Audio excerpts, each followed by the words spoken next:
Chapter 3. That night, out on the back porch with Gus and Bertha, I saw the first star twinkling over the treetops. I closed my eyes and wished like crazy. Making a wish? Gus asked. I felt myself blush. No. Bertha nudged Gus. Tell her about the time you wished your Uncle Dean would disappear, and then did, she said. Gus flapped his hand at her. Ah, now, Bertie, she don't want to hear that boring old story. He rocked his chair, making the porch floor creak and groan. While Bertha talked to Blue Streak and hardly ever sat still, Gus was quiet and easygoing with a calm, slow way about him. He wore a baseball cap all day, and half the night his scraggly brown hair poking out from under it every which way. The bill of his cap was dark brown with dirt and greasy fingerprints. That there is Pegasus, he said, pointing to a cluster of stars hovering way up over the top of the mountains in the distance. Gus should have been a scientist, Bertha said. He can tell you everything you wanted to know about stars and air and plants and water and weather and all that stuff. Gus let out a little pfft.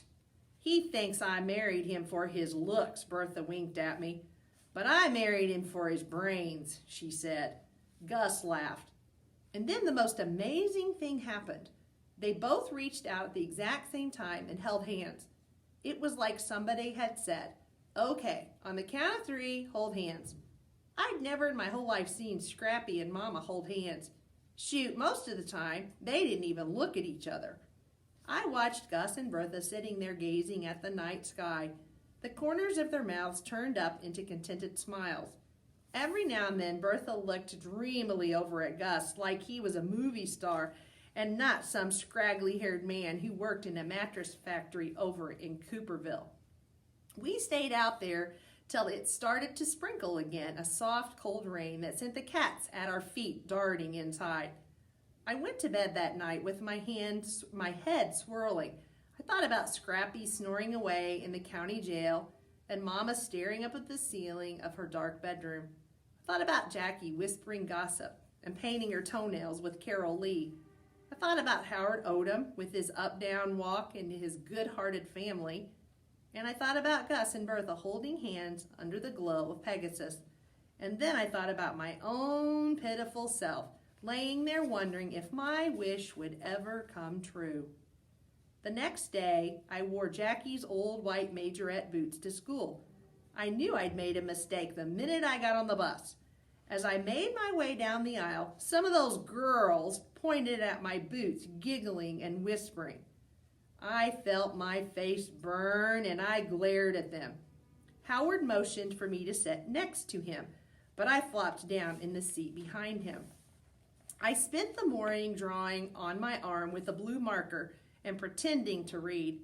At recess, Howard tried and tried to get me to let him show me around the school. I'm your backpack buddy, remember, he said. I shook my head. Forget it, I said. I'm not really interested. Besides, I'm not going to be here much longer. Why not? I rolled my eyes. I told you I'm going back to Raleigh. But what if your mama don't get her feet on the ground, he said. Well, what the heck kind of question was that? I stomped away from him and plopped down under the cafeteria windows and glared at the kids playing soccer on the playground. Once or twice I glanced over at Howard. He was drawing circles in the dirt with his foot and looking at me all mopey. When the bell rang, everybody scrambled to line up. A bunch of wild boys pushed and shoved their way in front of Howard, and he didn't even say anything. As I headed toward the line, a girl from my class named Audrey Mitchell waltzed right up to me and said, "Nice boots," she smirked while her friends giggled behind her. I felt Scrappy's temper working its way from the tip of my toes to the top of my head, hot as fire. Then I said, "Thanks, they're good for kicking," and I kicked her skinny shin hard. The next few minutes were a blur of crying and hollering and tattling, and then I found myself sitting in front of Mr. Mason, the principal. While he lectured about my inappropriate behavior, I studied the inky little stars and hearts I had drawn on my arm that morning. Mr. Mason asked me if I knew that what I did was wrong. And what would I like it if someone did that to me, and a bunch of other questions that I didn't even care about. I said yes, sir, and no, sir, but I kept my eyes on my inky arm and clunked the heels of those majorette boots against the legs of my chair. I shrugged when he said he was going to have to call Bertha and tell her what I had done. Then I went back to my class and said I was sorry to Audrey Mitchell, even though I wasn't really. And that was how my second day of school in Colby went. That afternoon on the bus, Howard ignored my laser thoughts again and made a beeline right for me. He dropped into the seat next to me. You should save me a seat, because I think backpack buddies are supposed to sit together, he said. That's against the rules, I said. I'm pretty sure you can save a seat for a backpack buddy. I rolled my eyes and I looked out the window. Why'd you kick Audrey Mitchell? Howard asked. I told him how she said that I had nice boots with that smirk on her face. He shook his head and said, Dang, Charlie, why you gotta get so mad about that? That ain't nothing. I shot him a glare. Maybe it was nothing to him, but it was something to me. I almost told him about my fiery temper that I got from Scrappy, but I didn't. Instead, I told him how I got sent home from kindergarten the very first day for poking some boy with a pencil. Eraser end or pointy end? Howard asked. Pointy. Dang, Charlie. I shrugged. I know, but I was mad. About what? Well, he stuck his thumb right through my sandwich, I said. Howard shook his head again, making his red hair flop down over his glasses. Here's what you do from now on, he said. Every time you feel yourself starting to get mad, say pineapple. Pineapple? Yeah. Why? Well, that'd be a code word to remind yourself to just simmer down. Mama taught my little brother, Cotton, to say rutabaga every time he gets the urge to draw on the wall. Does it work? Sometimes. That sounded like the dumbest thing I'd ever heard, but I didn't say so. We sat in silence as the bus made its way up the narrow mountain road. Every once in a while, the view out of the window changed from woods, thick with pine trees and ferns and moss-covered rocks, to a wide open view of the mountains stretching on forever in the distance. A smoky haze hovered over them, soft gray against the deep blue of the mountains. That's why they're called the Blue Ridge Mountains, Gus had told me the first day I got to Colby. 'Cause they're blue. Then he had gone on to explain how the color was because of something the pine trees released into the air. I didn't know what the heck he was talking about, but I had nodded like I did. When the bus got to Howard's house, he grabbed his backpack and said, Remember, pineapple.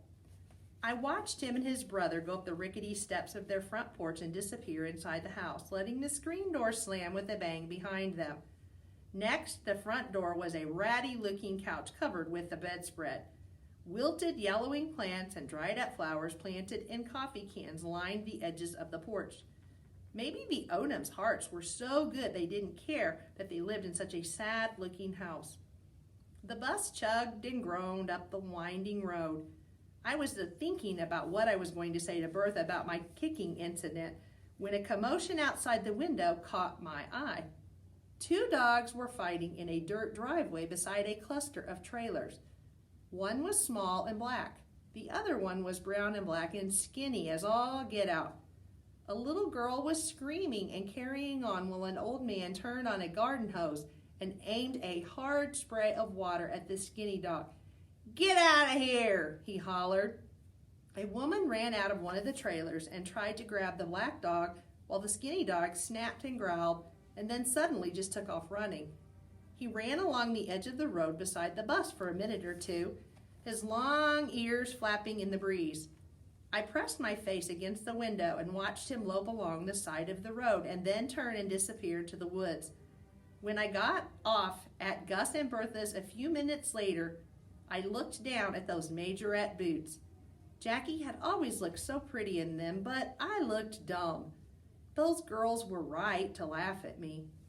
That familiar mad feeling was settling over me like a blanket, but this time I was feeling mad at myself for being a loser that nobody wanted. I stomped my foot and then I kicked at gravel, sending it tumbling into the rhododendron bushes along the side of the driveway. Then I whispered, "Pineapple," before heading on up to Gus and Bertha's.